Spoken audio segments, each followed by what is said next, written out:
इस वीडियो में हम एलियस पढ़ने जा रहे हैं। बहुत ही ज्यादा इंपॉर्टेंट वीडियो है। मान लीजिए कोई कथा लिखी हुई है आपने, बहुत बड़ी कथा, बहुत बड़ी कमांड है, लेकिन आप शॉर्टकट बनाना चाहते हैं सर, आप कर सकते हो यूजिंग एलियस। कितनी बेहतरीन कमांड है। एक कमांड में कथा लिखी हुई है, लेकिन आपको छोटी करनी है सर। आप उसका एलियस क्रिएट कर सकते हो, आप उसका शॉर्टकट क्रिएट कर सकते हो। जब भी आप एलियस टाइप करोगे वो बड़ी कथा चल जाएगी। ठीक है, स्टार्ट करते हैं।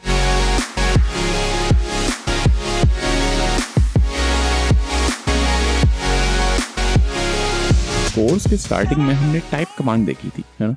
अगर मेरे को कोई कमांड का टाइप देखना है तो वो टाइप कमांड से देख सकते हैं। जैसे कि मैंने लिखा टाइप pwd, लिखा है सर कि pwd जो है वो बिल्ट इन कमांड है। ठीक है, टाइप लिखते हैं cd, ये भी बिल्ट इन है। टाइप लिखते हैं कैट, ये लिखा हुआ है कि एक बाइनरी है ये, वहां जब भी मैं कैट लिखता हूं तो बाइनरी फाइल चलती है। ठीक, कोई दिक्कत नहीं है। अब देखो टाइप लिखता हूं ls, लिखा है ls is aliased to ls hyphen hyphen colour auto. इसका मतलब कि जब भी मैं ls लिखता हूं ना, ls, तो ऑटोमेटिकली ये कमांड चल जाती है। समझ रहे बात को? तो इसका मतलब क्या है कि एलियस हो गया है ना। मैं बताता हूँ, एक बार मैं कैट कर लेते हैं डॉट बैश आरसी फाइल को, बैश आरसी फाइल है ना, जो कि हमारी होती है कहाँ पर, होम डायरेक्टरी के अंदर। चलिए देखो यहाँ पे कुछ कुछ एलियस डिफाइन है, देख रहे हो, एलियस डिफाइन है। और देखो यहाँ पर ये भी होगा, देखो ये लिखा हो alias ls is equal to ls hyphen hyphen colour equal auto. समझ रहे, यानी कि जब भी हम शेल में ls लिखेंगे तो ये कमांड चली। समझ रहे बात को? इसी वजह से देख रहे हो, इसी वजह से यहाँ पर ये कलर आ रहा है कि देखो MP4 का अलग कलर है ना, फोल्डर का अलग कलर है, ऐसे करके। ठीक है, और देखो एक और है मेरे सिस्टम पे, क्या है, प्रोग्राम है इलास्टिक सर्च कीबाना। तो जैसे ही मैं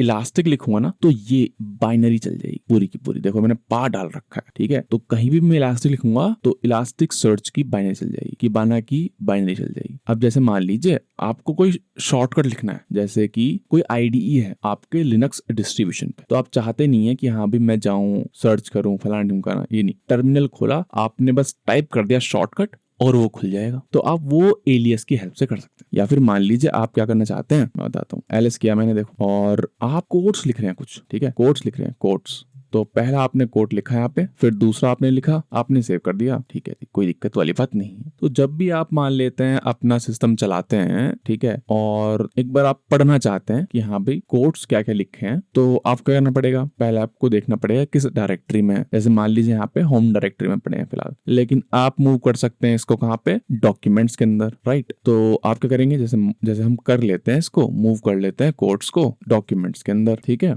तो डॉक्यूमेंट्स के अंदर आ गया होगा भी। तो अगर आपको पढ़ना है वो, तो कैट करेंगे डॉक्यूमेंट्स एंड देन कोट्स। सही बात है, हर बार मेरे को ये करना पड़ेगा। मैं चाहता हूं इसका एक शॉर्टकट लिख दूं। ठीक है, जैसे ही मैं कोट्स लिखता हूं तो ये कमांड चल जाए, कैट फलाना ढिमकाना। ठीक है, तो इसका तरीका क्या है, इसका तरीका है ये देखो, quotes is equal to this. ठीक है, कैट डॉक्यूमेंट्स एंड कहां पर है ये, होम डायरेक्टरी के अंदर। ठीक है, और ये तो मैंने एक शेल वेरिएबल सेट कर दिया, राइट, एक तरह से, लेकिन मेरे को एलियस सेट करना है। तो क्या लिखूंगा मैं, जैसे आप लिखा था, alias shortcut is equal to जो भी आपको सेट करना है। तो alias shortcut is equal to, ये आप लिख देंगे सिंगल कोट में, क्योंकि बीच में स्पेस भी आ रहा है। ठीक है, चलिए अब जैसे ही मैं कोट्स लिखता हूं तो देखो ये पूरी की पूरी कमांड चल जाएगी। ऑब्वियसली अगर मैं दूसरा सेशन खोलता हूं तो ये कमांड नहीं चलेगी, ये एलियस नहीं चलेगा। तो ऑब्वियसली हमें कहाँ लिखना पड़ेगा, ये alias quotes is equal to this, हमें लिखना पड़ेगा बैश डॉट src फाइल में। तो nano bash dot src, sorry bash dot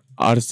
ठीक है, एंड में डाल देते हैं इसको। ठीक है, यस, ठीक है। अब जितनी बार भी आप क्लोज करें, ओपन करें, कुछ भी करें, हर सेशन में कोट्स कमांड चलेगी। ठीक है, ये बहुत यूजफुल हो जाता है ना। अगर मान लेते हैं कोई कमांड है जो कि आप फ्रिक्वेंटली यूज करते हैं, तो उसको एलियस बना लीजिए उसका। सही बात है, जैसे मैंने आपको बताया, जैसे मैंने बना भी रखा था, यहाँ पे देखिए मैंने प्रोग्राम्स को एलियस बना रखा है। आप मान लीजिए आप इंटेलिजे यूज करते हैं, तो इंटेलिजे का आप एलियस बना सकते हैं। ठीक है, कोई प्रोग्राम है, कोई सॉफ्टवेयर है, उसका एलियस बना सकते हैं। आप सिस्टम अपग्रेड करते हैं, sudo apt अपडेट या फिर sudo dnf अपडेट जो भी है, उनको भी आप सेव कर सकते हैं एज एलियस, ताकि पूरी कहानी ना लिखनी पड़े आपको बार बार। समझ रहे हैं? तो इस तरह से हम एलियस यूज कर सकते हैं। अब देखिए यहाँ पे कुछ कुछ लिखा है, इसका मतलब है कि देखो अगर होम डायरेक्टरी में डॉट बैश एलियस है ना, तो एलियस आप यहाँ से भी उठा लीजिए। समझ रहे हैं बात को? देख लेते हैं, ls -a करते हैं। बैश एलियस है क्या कोई? बैश एलियस फिलहाल तो नहीं है, तो एक काम करते हैं, एक बना लेते हैं। नैनो नाम से होना चाहिए बैश एलियसेस, और टेस्ट भी कर लेते हैं, है ना। यहाँ पे लिखते हैं एलियसेस, एलियस और हेलो, या फिर मैं करता हूँ मी, ठीक है। तो इससे होगा क्या, me is equal to who am I, ठीक है। मी लिखूंगा तो हु एम आई कमांड चलेगी बेसिकली, जो कि हमारा यूजर नेम बताती। कंट्रोल एक्स वाई, ठीक है। अब देखो मी लिखा नहीं आया, एक बार रिस्टार्ट करना पड़ेगा, एक बार ठीक करते हैं इसको, या फिर सोर्स चला दीजिएगा कंट्रोल ऑल्ट टी, ठीक है। अब चलाइए मी कमांड, आगे देखो, समझ रहे बात को। और जो bash.src में था वो भी चल रहा होगा, ठीक है। तो ये डिस्टिंक्शन हो जाता है कि अगर देखो आप एलियस सेट कर रहे हो ना, तो बैश एलियस फाइल में कर लीजिए, है ना, ठीक है।